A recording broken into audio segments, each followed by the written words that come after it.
Now tuning in to Earbud Media. Audio for everyone.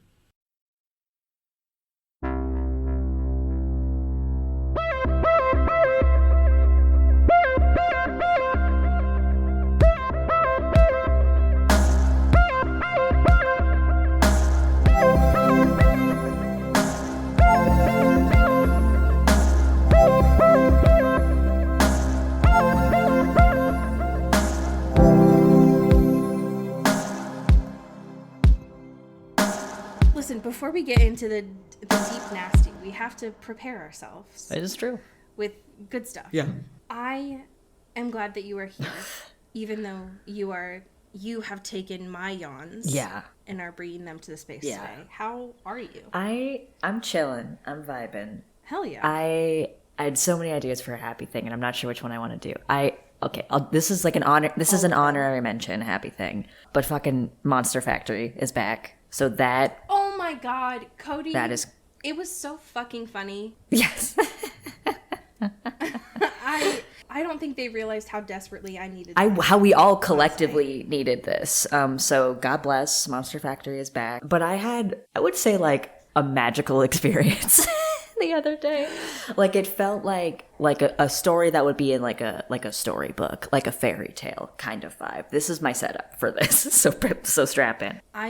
My expectations are so high. Continue. So I'm in like a new office situation. We've discussed this. Yes. Because of that, there's like a window that I look out now that is different than any window that I usually look at.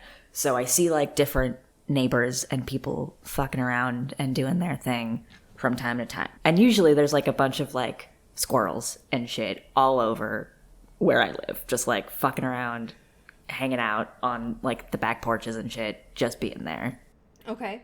And so yesterday, this person walks out, sees a squirrel just chilling, sitting on like the ledge or whatever of this back porch that I'm fully witnessing, and he goes, "This is good." He at some point maybe like feeds it or like brings something out to it, and I'm like, okay, this is lovely and beautiful, and then goes back inside, comes back out with a film camera.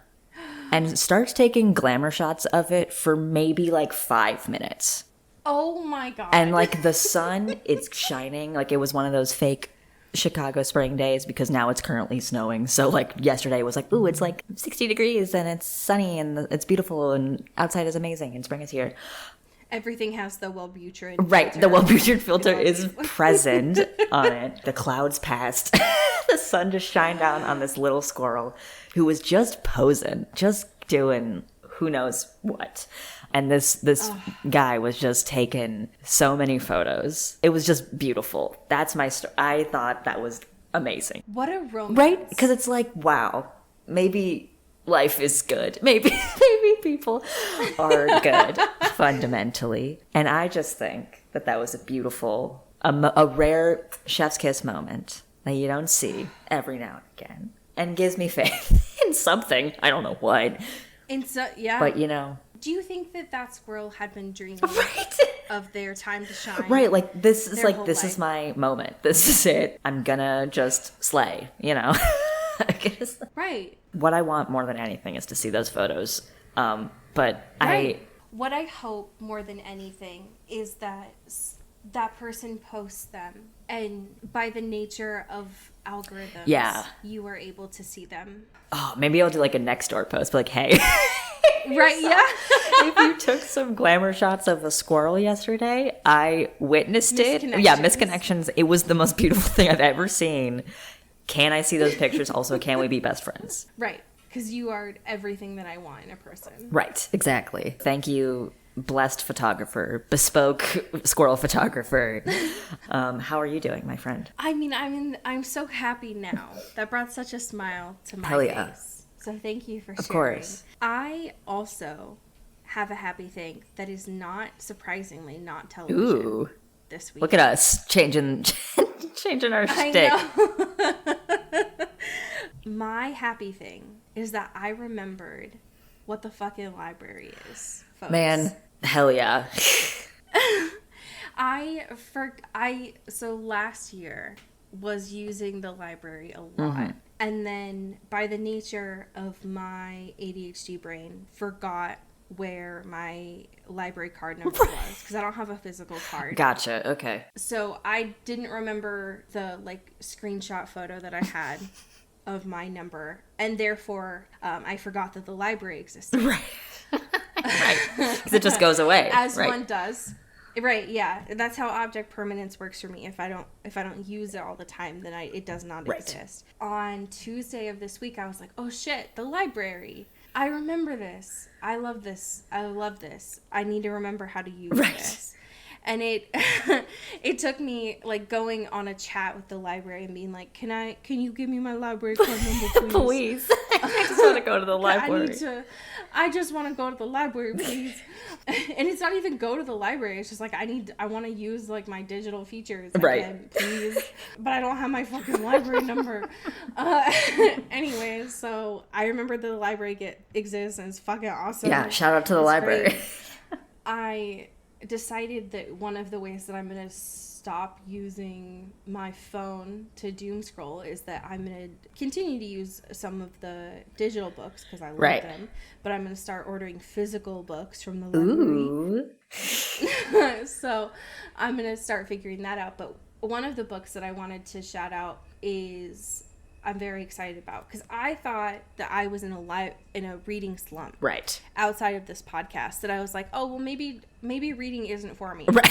Like maybe I'm not a reading bench anymore. I got 2 literal degrees in reading, but maybe that's just not for me anymore. Yeah.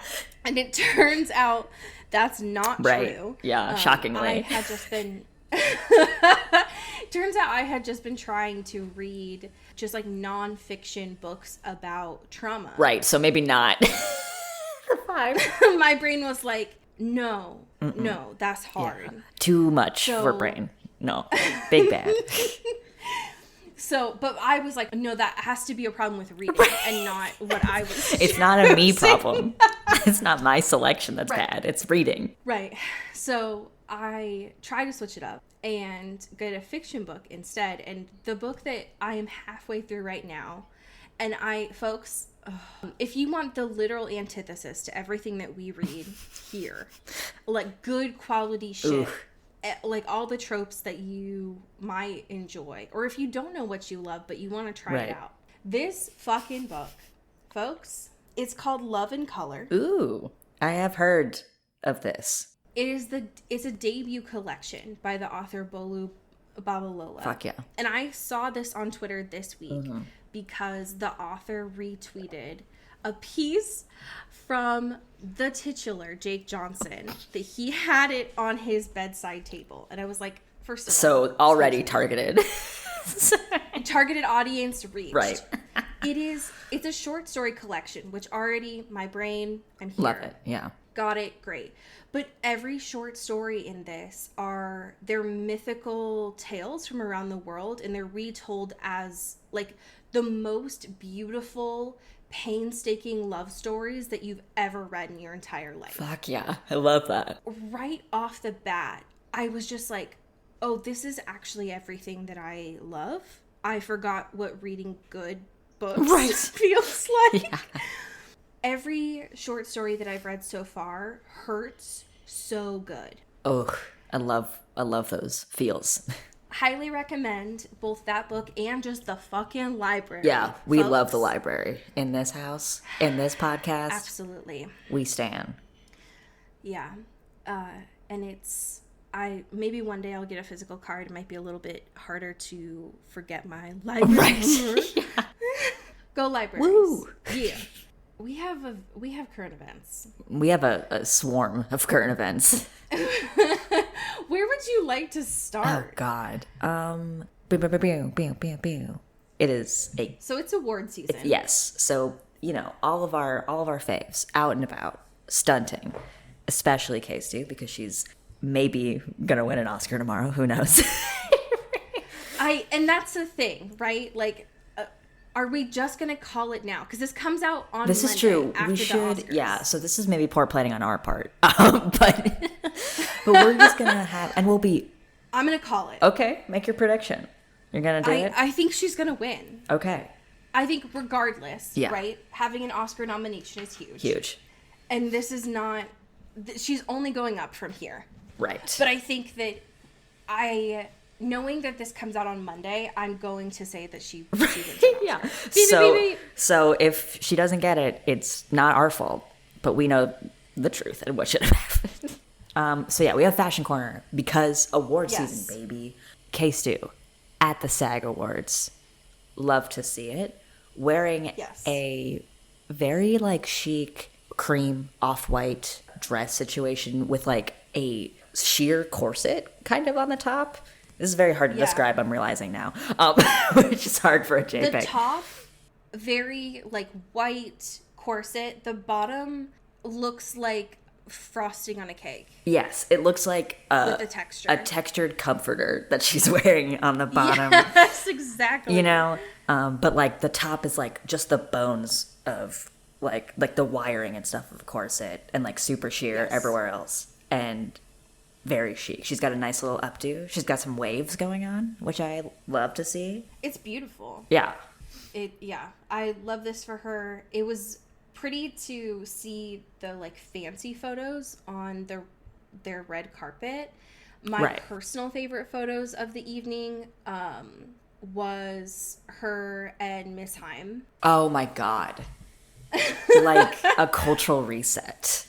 I never knew that I could want the two of them together. Right. That wasn't even a concept in my imagination of a collab I would like to see. But I'm so glad we have it. And now I am able to go and just print this out and have it. Right. Yeah, this is now my new mood board. I'm putting it up. It's my favorite JPEG.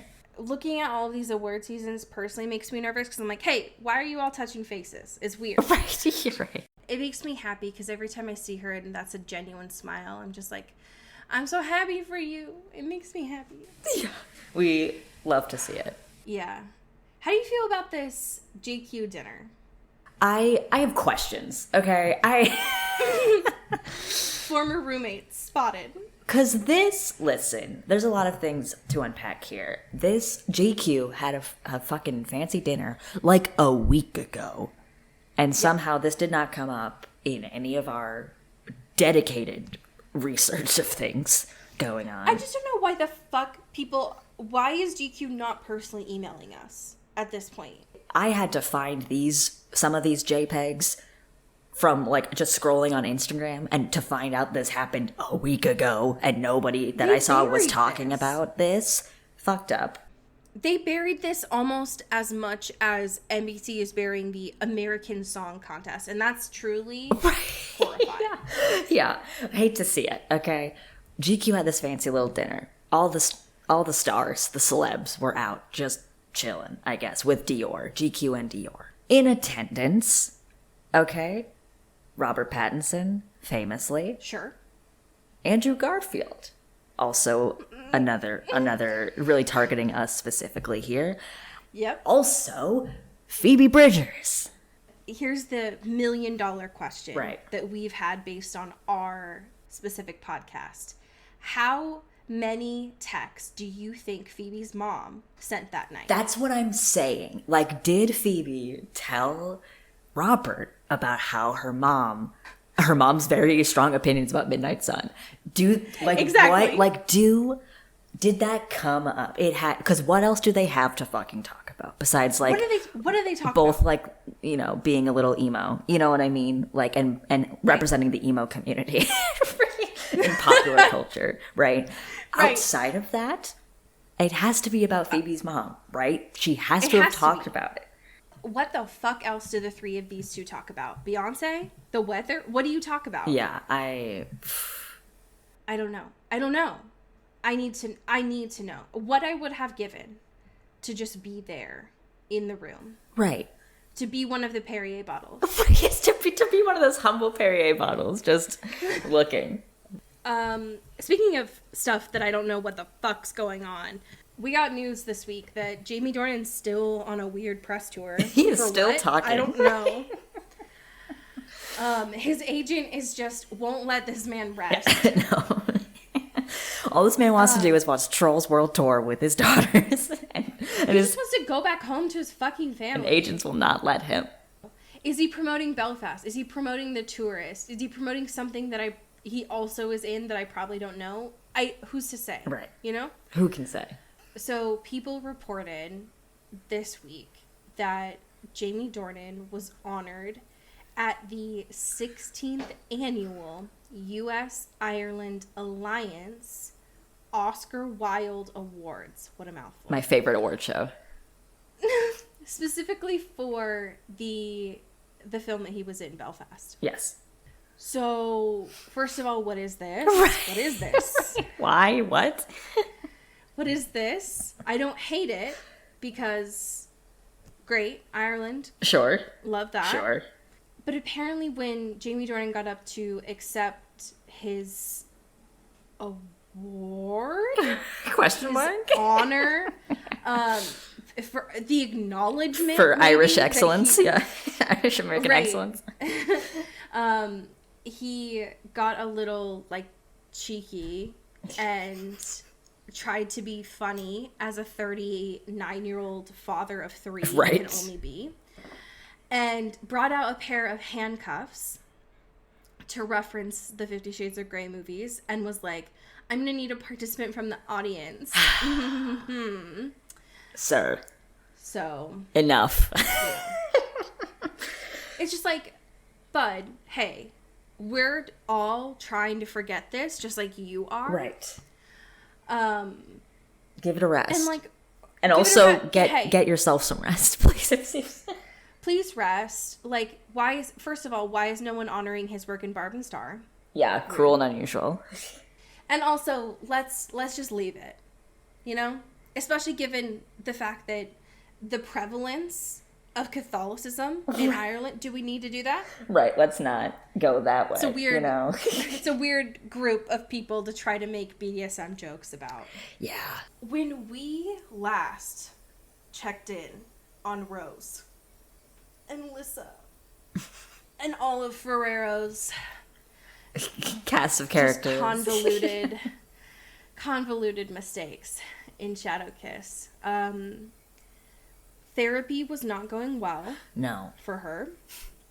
She was making some very interesting scientific decisions. Yeah. Vis-a-vis Adrian and smooches. And that was and she also got like her modified field experience.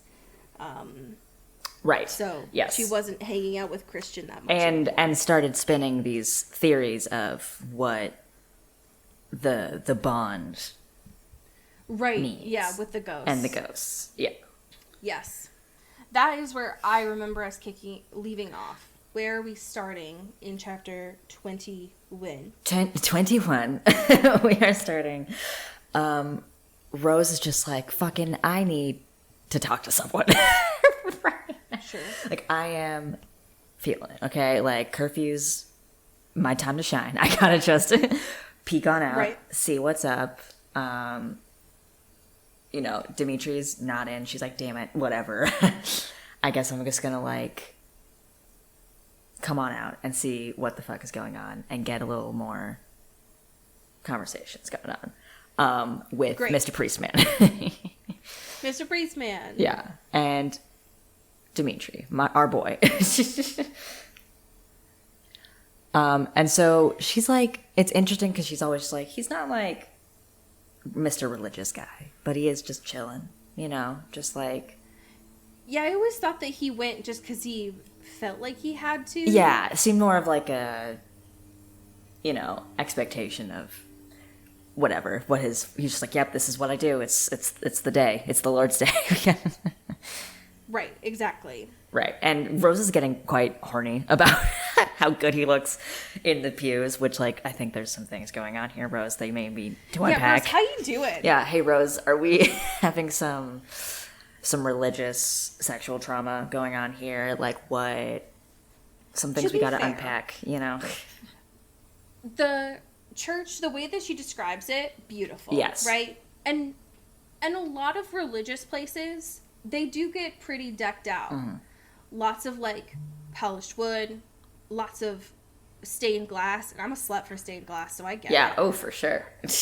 Lots of candlelight. People look great in candlelight. Yeah. And so she's like, oh, and there's incense, right? And so she's like, okay, well. But yeah, I agree. It's like, Rose. Yeah. I mean, I get it. Dimitri? But. Or is it just because, you know, you always get new information and that's very stimulating for you here. Right. And also religion, you know? Right, which is valid. So she pops a squat next to Dimitri and is like, we need to talk, because Alice gave me some whack theories about what are they called? The wards, right? They could be damaged or they're fucked, and that's why you're having these spectral visions or whatever. Yeah. And she's like, how does that sound to you? Does that sound like she's actually in the right headspace, or is she like everyone says and just is, you know, off her rocker or something? And he's just like, no, she is like a credible, you know, she's like, I'm not sure like how credible she is, but like it's more about what if like these wards are checked on all the time, and also bringing up the same questions that we had last week of like, why is it so temporary? Like, why does it only happen in certain places? Like, doesn't really line up with that experience. Especially because he seems pretty adamant that the wards take like months to wear down. Right. And that they are replaced every 2 weeks. Right. And so he's like, okay, I understand, like, I can see that, but it doesn't fit, like, someone would have caught this. Right. There's guardians around all the time. Like, if there was something... If someone was trying to mess with them or something. Right. Right. Someone would have noticed this by this point. Right. Yeah.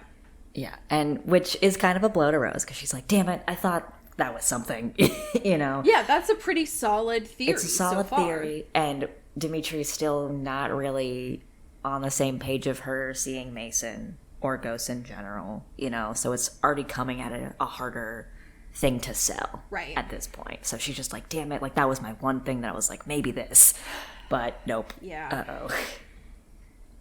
But then she's like, you know, there could be the other thing, which is the worst one, which is the bad theory, which is that the Vladimir and Anna situation, and how Adrian like kind of saw Rose's dark energy and dark auras, and was like, maybe I'm getting the bad juice, you know, maybe I'm getting the bad stuff from this. How does that feel? Yeah. Is that better? Does that work for you? That one, he seems like he was adamant is not going to happen. Seems like not the case, right? Yeah. And obviously, he's just like, have you told Lissa about like any of this? And she's like, no, I can't. This is, you know, scary shit, and I don't know, nobody fucking believes me anyway, so like, what the fuck ever. I'm in this weird limbo situation. Right. God. This is where I got very emo. It's so... because naturally, Dimitri is kind of pushing back on this a little bit. Right. And is asking like, okay, so why didn't you tell Lissa? Right. I thought that the whole thing was like, you were bond babes, like you trust her. And naturally Rose is like, well, of course I trust her. Like I would do anything for her. I would say anything, but like... Right. It's difficult when the stuff that I would have to say right now will make her worry. Yes. And so this is just like keeping an Easter Goy away from her, this is how I can keep her safe right now. Right. And Dimitri is like, bitch. Yeah. No. You need to take care of you too, you know? Right. I get it. I understand why you're saying that, but that's not how this works. Right. You can confide in like both myself and Lissa. And then gave the sweetest hug I've ever read in my life. She's like... This is when I threw my phone off. It rightfully highlighted 547 times by Kindle users. And I agree. I concur. Because because he like just wraps his arms around her, and she's just like, because they both like are kind of like just a will they won't they right now of being like, is this allowed? Like, can we do this? And he's just like, yeah, I gotta hug you, you know? Doesn't say anything, but just does it. And she's just like crying, you know, and like has just resting her cheek on his fucking leather duster or whatever. And hears the steady beating of his heart. Obsessed. And is like, and says like, I don't want to be like this. Like, I want to be normal. I want to be like everyone else. And it's just like breaking down. And I love this for a lot of reasons, right? One, because Dimitri is Dimitri. Yes. But also because of the fact that this isn't necessarily coming from a like sexual place, right? Or even necessarily from like a romantic place, so much as right. It's coming from a way of trying to help steady Rose in this moment. Yeah. And Rose, as he is observed, Rose is the kind of person who needs like a physical touch, right, to release her emotions. Totally. And this is the kind of thing where it's like, and I didn't know this until I got older too, where like sometimes if you just have someone like squeeze you really hard, right, it just allows you to like expulse everything. Yeah. To just like finally like get out of that really heightened emotional state and just like release. Right. And I think that that's something where I don't think Rose really even knew that here as well, of just like he is that for her, of just like, okay, now I can get back to my baseline. Right. Now we're and of course stable. It comes from a right. And of course that comes from a romantic place too, but this isn't necessarily like right. romance. No. So much as he wants to be able to help steady her right now. And that is hot. and that is the hottest thing of all. Right. And he says some nice things of being like, hey, you know, you're not going to go off the deep end like Anna, like, you know, you're strong and also Lissa's strong, like, you know, you're not giving yourselves enough credit kind of vibes. And also proposes like, you know, if we wanted to test this theory out, like, and you feel like you really are in danger from her magic specifically, you know, we could figure out why or what part of it or any sort of thing. Like, what are the variables of that? And if she stops using her magic, we can nip that in the bud, right? Right. Which Rose is like, what Rose wants, but she's just like, but Lissa, though, she really, that's... What you're saying, Dimitri, is I would have to put my needs first. I would have to advocate for me, though, which is kind of against everything that I do, and why I picked this job specifically, because that's kind of the gambit here. And also what their whole society exactly. has said right. Hampiers don't do. Correct, right. And so that's just like, that's not... sorry, bad idea, Dimitri. That's not going to work, my man. Appreciate the thought, for sure. Not going to work. And that's also something that she says internally at this point that I thought was really interesting, is she's like, why was everyone suddenly challenging something that I'd held as absolute truth my entire life? Yeah. And that's something that's really interesting as we get into the really kind of the end game of this third book, is like, she's questioning everything she's ever known, which is very like almost 18. Like, it's very normal, but still fucked up. Yeah. One thing I thought was interesting is like when they finally leave the church, they run it because they're going back to her dorm. Well, he's taking her back to her dorm, and they run into a security guard, and Dimitri's like, "Hey, you like work security, right? When was the last time that they laid new wards?" And the guy, Yuri on Ice, Yuri on Fun crossover. It was like a couple days ago. Yeah, what they don't mention about the security guard, even though he's on grass, is that he's still wearing ice skates, which is interesting. Yeah. He's like, a couple days ago, why? And Dimitri's like, do you see? Like, it's fine. Yeah, see? Like, we're good. No, nothing bad has ever happened. Nothing's bad's gonna happen. So, It's definitely not like foreboding or foreshadowing. Yeah, nothing bad could ever happen. And everything's good, so don't even worry about it. Yeah, don't worry about it. So field experiences still happening and heating up more than ever. But not for Rose. Not for Rose, right. Notably not for Rose. Like, she is like, oh, Eddie has to, like, defend Lissa, like, 3 times a day now. And just has to do all these fights all the time. This guy is wiped, Right. But Rose, because she's on her little hybrid schedule, and to put her mental health first, is noticeably pissed of that, of being like, I don't get to do shit, like, this is worthless, like, I'm not even fighting anything, I'm not doing anything, like, this sucks, everyone's doing all their cool stunts and shit, and I'm just, like, standing around with Christian, just surveying the premises. That sucks. Right. And that was the thing about, like, the modified field experience, is they didn't say they were going to go easy on her. Right. And they just said it was going to be, like, different hours. So Rose expected she was still going to have to, like, fight and prepare and stuff. Right. And now she's realizing that's exactly what they meant. Is, like, they were going to go easy on her, and she's pissed. Right. She's like, God damn it, And she finally, like, tells Christian about this one night. Is like, I'm not doing anything. Like, they might as well have just, like, cut me out from this. Like, fuck this thing. Right. And it's interesting because he gives her, like, a very sincere compliment. Mm-hmm. And he's like, listen, Rose, I don't know if you are crazy or not. But I'm actually starting to think that you might be, like, the best guardian. Okay, soon to be guardian. That's out. Ugh, it's so good. And he just he says it, like, very matter of fact. And then just runs away to his dorm and closes the door. Literally. Yeah, because she asks him, she says, did you seriously just give me, like, a serious compliment? And he's like, you know what?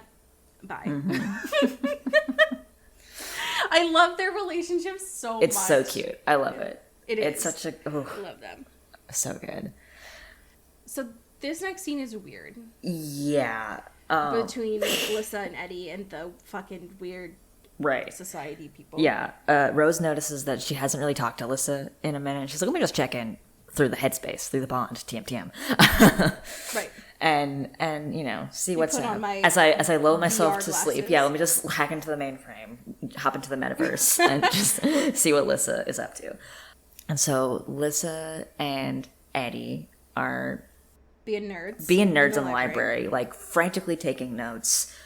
It seems like they're also doing this in a way that's secret, because every time the librarian shows up, they're like, put stuff in the bag and like rustles papers and shuts the books and stuff. It feels like the librarian is like, I was supposed to leave an hour ago. Yeah. Can you all please go away? It's like, guys, it's like midnight. Can we or whatever that is in vampire time of the morning or whatever.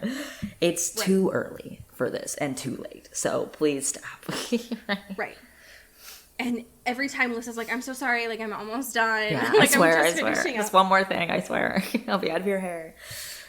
Mr. Snobby and his fucking backup dude. So Jesse and Ralph come in. His backup dude. Snob and Smug Jr. Right, exactly. Fucking Booger and Snot come in. Like, hey, they're bitches. so fucking annoying. Yeah, they suck so bad. I hate that they're now a core part of this, like, I know. plot, because they suck so bad. I thought, here's the thing that's fucked up, right? So we were so annoyed about Mia, and now Mia's fine, right? Right. Mia seems like is going to be coming back when she's relevant. Right. But fucking Jesse and Ralph, I thought, didn't matter, and now they mattered a lot. So much, as it yeah. seems like in the next chapter. But anyway, so they come in, and they're like, what's up, nerds? And they, like, throw her book across the table. They flip the table, and they're like, what's up? I got a proposition for you. You're not going to want to refuse. Annoying because they tell Eddie to, like, get lost. Right. So this they is can for talk to Lissa fancy privately. royals only, okay? Yeah. Ugh, gross. Gross with your fucking classism. Right. And And basically just inviting to this silly, like, cool club or whatever.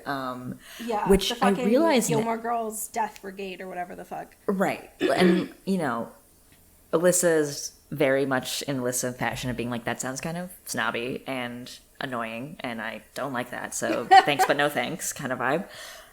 Seems like it would take me away from my books. Right. So Like, I'm sorry, I'm studying for something. Who knows what. I'm doing research.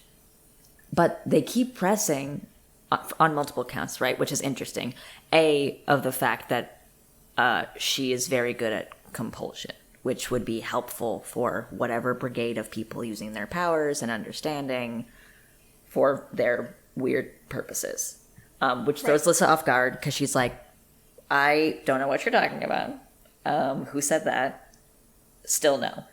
And another thing that's interesting about this is that it feels like, I didn't realize this when we first started learning about this, but like it seems like they're sort of collecting people like Pokemon cards up in here. Literally. In terms of getting like the perfect set. And a huge thing of this is like, if Lyssa joins, and because she's like the only Dragomir left or whatever, she would be, their group would be the only one that has like one Pokemon from trainers. every family, which is Right.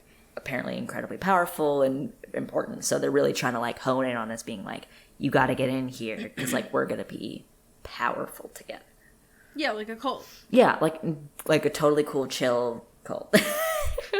Yeah, based on like blood, rich people like do. stuff. Yeah, and how royal you are.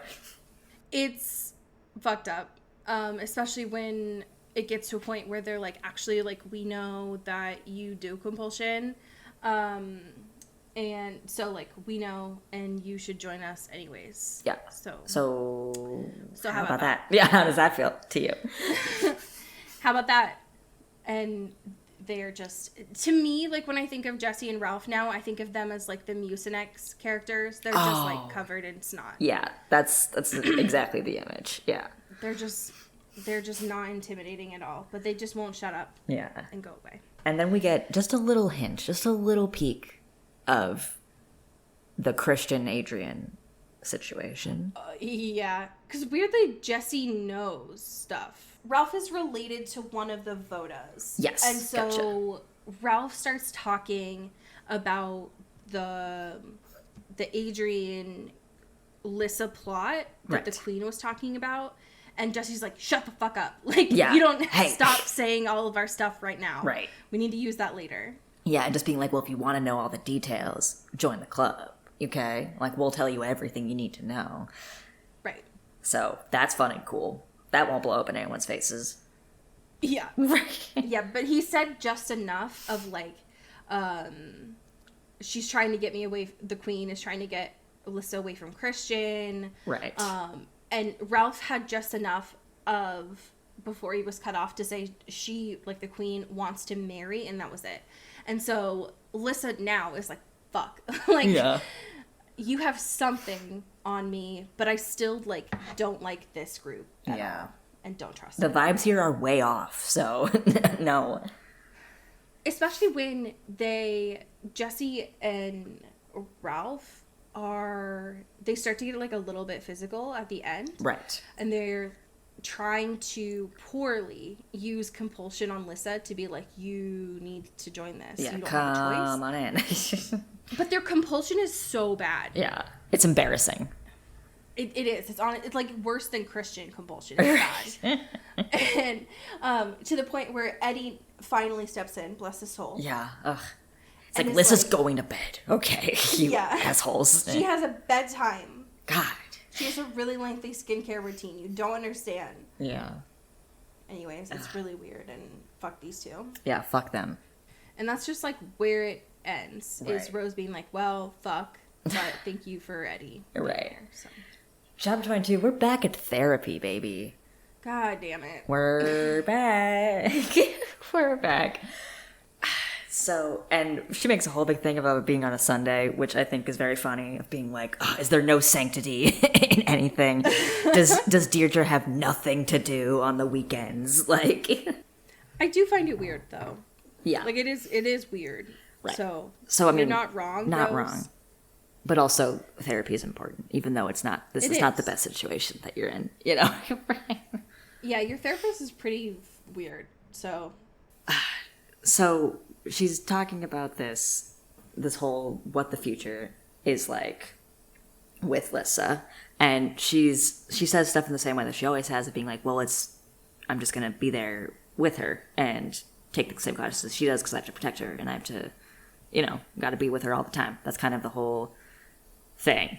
And her therapist is like, do you want to do that? Is there something else you would like to do? And she's like, that has never even crossed my mind. Why is not clicking? Like, all I've been conditioned to know is this life, which is to protect Lissa, whatever that means. And I have I'm so glad that she finally stands up for herself, though. And is like, she finally tells Deirdre, and is like, I think it'd be useful if you stop talking to me like I'm a robot. Right. Because that's I don't have choices. Right. So what are you doing? So let's just stop playing that game, because it's not helping anybody here. Right. And she also makes a fun point where it's like, what would I do if I chose classes that I wanted to take? Like, do you think I'd get a degree and be an artist or something? Or like live my truth another way? That's not really the plan, okay? It's very odd that this is one of 2 confirmed therapists we know on this academy campus. Yeah. We don't know if there's others. But it's just very odd to me that this is who they have talking to not just Maroy, but also potentially Hampiers. Yeah. Knowing that this is not the life for everyone. And I understand why Rochelle's doing it, but it's just like, what the fuck? Right. It's so annoying. The other thing that I found interesting, too, is, like, Rose finally says, like, we don't talk about Mason. I thought that was the reason why they made me come here, is, like, to talk about Mason. Why don't we talk about Mason? Right. And the therapist is like, well, don't we? And then the session ends. Great. What the fuck? I'm glad everyone got everything they needed out of that situation. God. Because it's like, and even the lead up to that too, of like, it's mostly talking about this work thing of being like, yes, it's a balance, and every job has shitty things and good things and whatever. And kind of is repeating herself quite a lot of being like, I don't understand, like, we're going in circles, like, Yeah. This is just where I'm coming from, and this is what the situation is, so I don't understand what you're trying to do with this, and everyone goes through this kind of thing. And then Deirdre's just like, well, you see ghosts, so that's different. And then it's just like, well, can we talk about Mason then? And then it's just like, nope, we already do. Wink, wink. Bye. It's over. Great. It's so annoying to me. Yeah. Ugh. This therapist would piss me off. Yeah. Like, you're gonna end on a question. Hello? Yeah. No, Fuck thank this. you. Anyways, I thought it was interesting here, that. Ooh. So. This little Sunday fight. This little Sunday fight. Yeah, this little Sunday fight. So, it starts off with Rose and Lissa are, like, comparing their notes on therapy. Right, which I love. I love that a lot. And I think Rose initially was under the impression that her and Lissa had the same therapist. Which would be wild. Which would be wild, and as Lissa mentions, would be a conflict of interest, and they do not. Right. And so very interesting. And they're talking about some other stuff as well. And get specifically, yeah, go for it. No, please. Oh yeah. Well, it's just like they're chatting and stuff, and are swiftly interrupted by Dean Barnes. Notable to the book. We all know, famously remember this man. I definitely can conjure who this person is. Yeah, Dean Barnes. Our favorite cast, Dean Barnes. And he is drunk. Which is crucial. It is like, I would assume the morning or the middle of the day on Sunday when they're doing this, whenever that is in vampire time. Pretty early vampire time. Early-ish, right? And he's drunk. And he just stumbles in and being like, hey, Rose, a bunch of us are trying to figure out why you're on halftime. Like, why you're not doing the full training experience. What, do you go pussy or something? Which is interesting. This is the first time this is brought up, Like, I think Rose has kind of been dreading this a confrontation like this for a really long time. And it's just been like, God damn it, like, ugh, I have to do this whole thing, like, you know, and advocate for myself. And like, I've been sick and it's a whole thing and I'm not going to like go into specifics or whatever, but, you know, whatever. Presumably, like in my brain, I've been thinking that like maybe Lissa has been like compulsing people to maybe not ask. Right. But it's interesting that Rochelle hasn't necessarily like mentioned that aloud. Yeah. Which is interesting. And so they're kind of going back and forth of him just being like annoying and aggressive about it, you know, and it's like, this is this is the real world. We gotta like whatever, blah, blah, blah. And then boom, something in the force, a disturbance in the force. Literally. People are fighting. And Rose is like, fuck yeah, dude. This is it. Finally, I'm here. Like, she wasn't even with Christian. She was just with Lissa. But, like, this is her operating and acting out what she actually wants to do and what she's doing, whatever. And on her day off, it's like a pop quiz, one could say. Like, you know, Guardian is coming in, fucking fighting, throwing punches, doing shit. Because that's the thing, it's Sunday. Right. They've been told this doesn't happen on Sundays. Right. And yet, our girl Rose, ready to rumble, crushing it. Meanwhile, starting first with Yuri on Ice. With Yuri on Ice. Dean is noticeably losing it, not having a great time here. And at some point, like, Rose has to kind of like pop in and be like, okay, let me just take on, like, there's 3 people doing it, or at least 2 at first, you know, and trying to like get in there. I think there was someone named like Jean that was trying to go after Dean, which is funny. Nice, right. For yeah. But Rose had to like go and take care of all of them, right? Because Dean was not conscious, not very able to fight, not helpful. And then we have a third opponent in the ring. It's fucking Dimitri.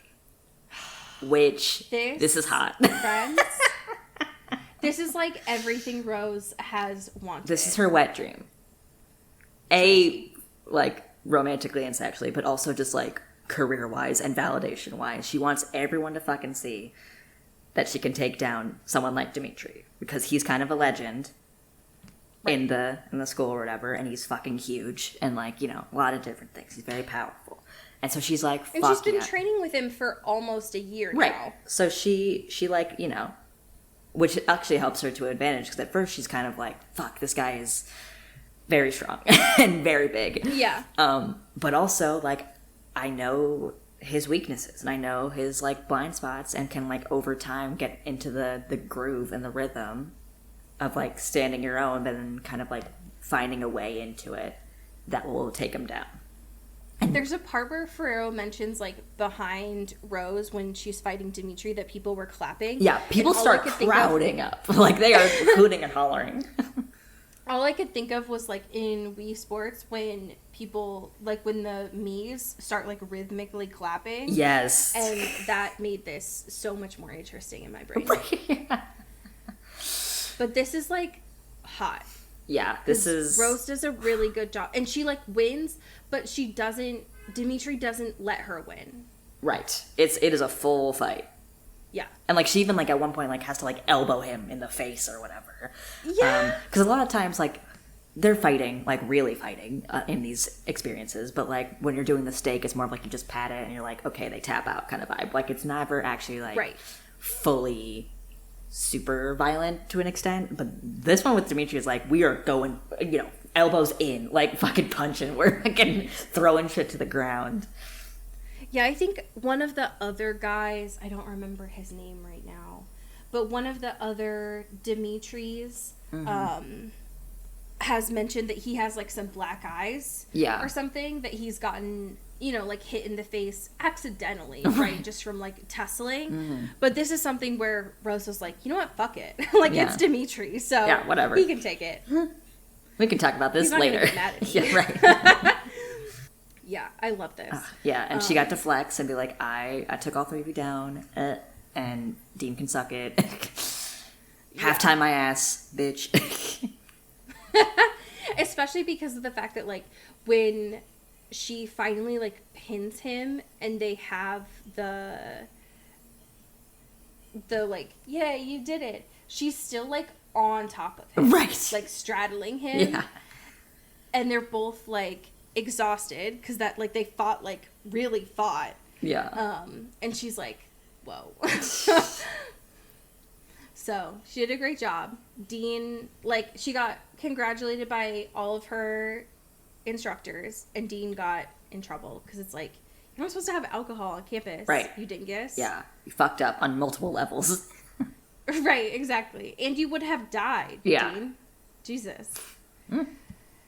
Anyways, but now Rose is, like, wet and muddy. And she says that she has to go, like, change for dinner. So I guess it was, like, afternoon. Okay, or something. gotcha. So, sure. Got it. Then we which get is why it more. takes, like, an hour before she goes back to the commons, where things are even more stressful. There are more fights. What is happening? And not part of the experiments or the test. Yeah, this is not a test. This is not a test. This is fucking Adrian and Christian and Eddie kind of in the background. All people. Just like duking out with like a crowd of people around them, and it looks very menacing.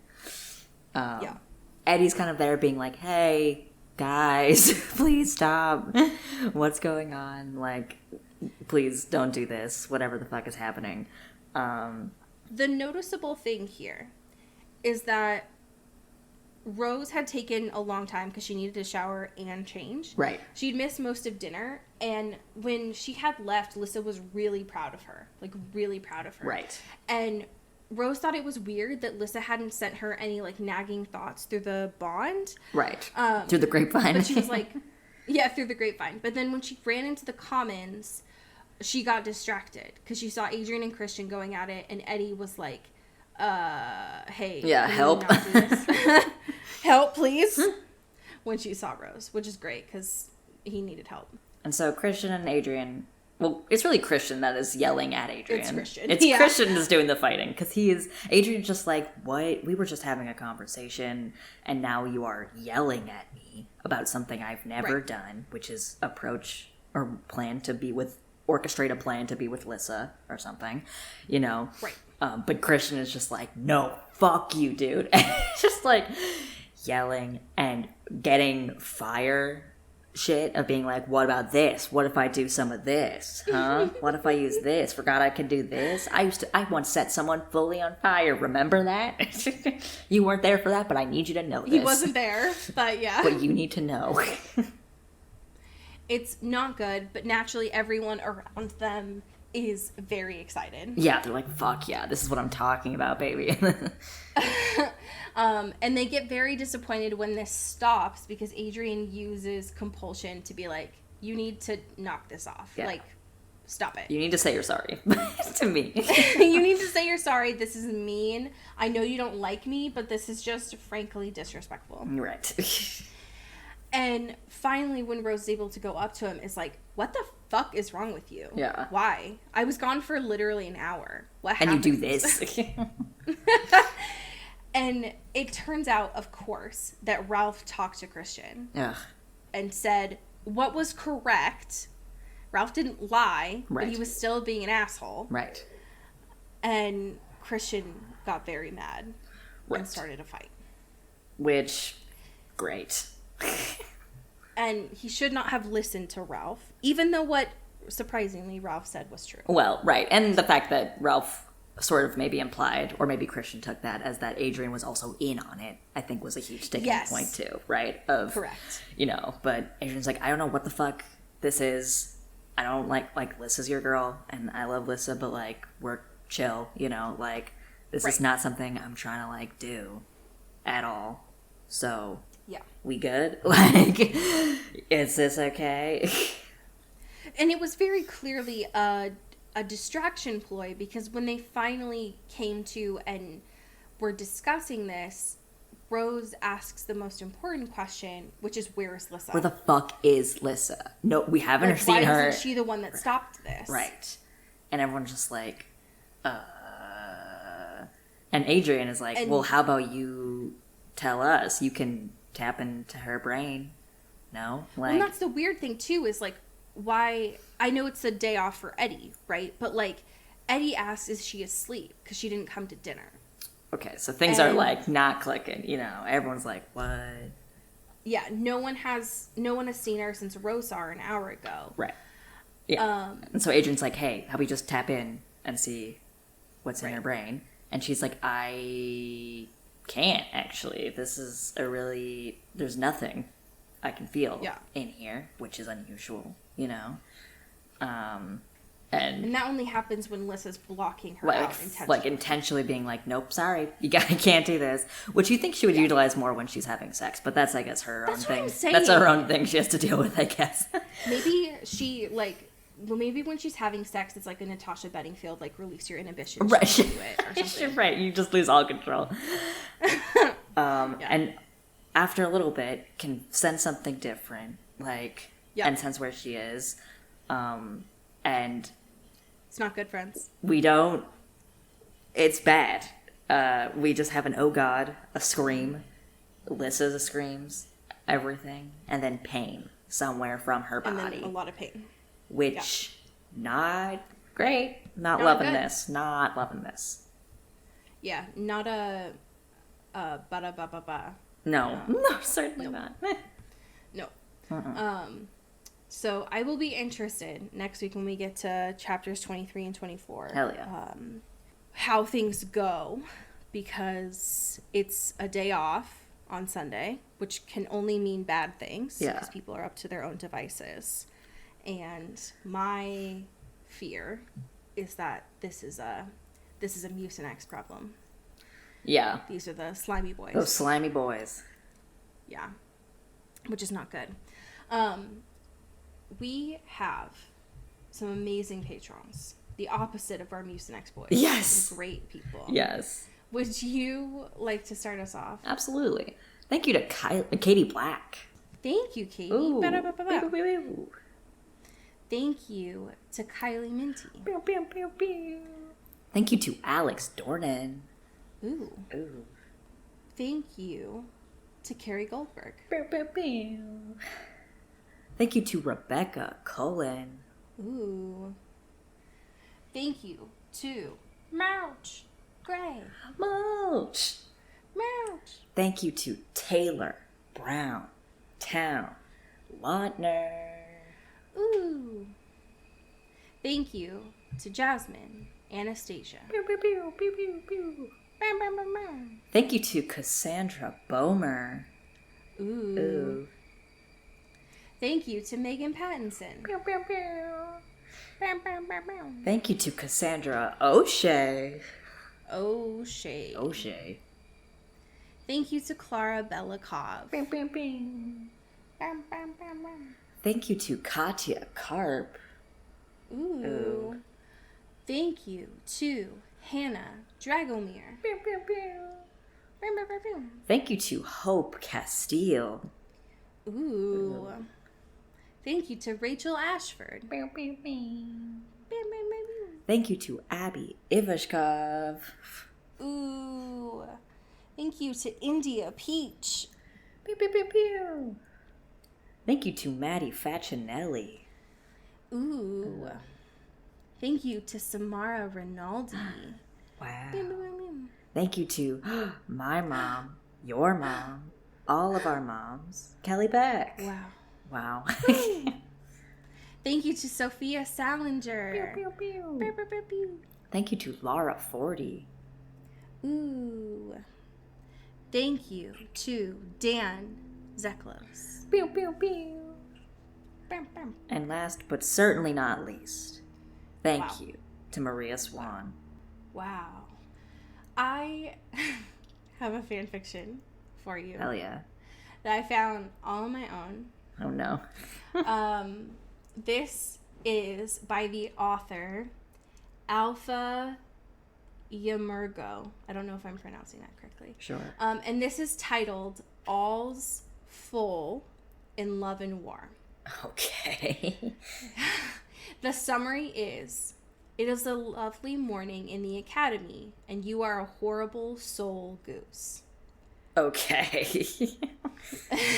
And this was published, this is recent, in February of 2022. Okay. Wow, hot off the presses. Love that. I know. This is from chapter 1. Rose was used to being woken up by 3 things: the sun, an alarm, and Lissa's nightmares interrupting her own very pleasant dreams about hot guys rubbing suntan lotion on her. She was not used to being woken up by a screaming honk and a face full of feathers. What the fuck? She spluttered, shoving the offending goose off her chest and across the room. The goose honked its displeasure and charged. Oscar, caught in the middle of the room, yowled and went scrambling for the window, but it was too late. He was knocked out of the way and went sprawling at the foot of Lissa's bed. Rose stood on her bed and grabbed her pillow, brandishing it between her and the goose. The goose grabbed the pillow and tore, down flying across the room. "Are you happy now?" hissed Rose, feathers in her hair. Honk! Honk! Unrepentant. "Rose!" shouted Lissa, who had rescued Oscar and was cradling him in her arms and maintaining a safe distance from the goose on her own bed. "It's your soul goose." Rose looked at Lissa, then back at the rapidly advancing goose. "My what?" And scene. Wow, bravo. Thank you so was much. incredibly written, but also a emotionally charged performance, I would say, on that honk. I may have tried to practice this morning, and I scared myself pretty bad. Yeah, understandable. But wow, the collab and the crossover I never knew I needed. But I love it. So, if you are interested in finding out what the actual fuck a soul goose is, and if you're okay with reading about birds, Yeah. then I would definitely check that. It's recent as fuck. Yeah, So, I'm invested. I might open fanfiction.net for this one. it is, in fact, a Hugo Award-winning archive of our own. Oh, even better. Yes, as it should be. So it's been a while since we've had a good funny one. Yeah. So you might need it. So Hell yeah. yeah. Well, fans, enjoy the library for us. Yeah. Take some photos of some squirrels. Yeah. And let's all hopefully celebrate a Case 2's Oscar win. Okay, for real though. Yeah. We will have something to celebrate regardless. Well, folks, as we say here in the Pacific Northwest, Get bit. and get honked. But get whipped though, like for real. Or whatever.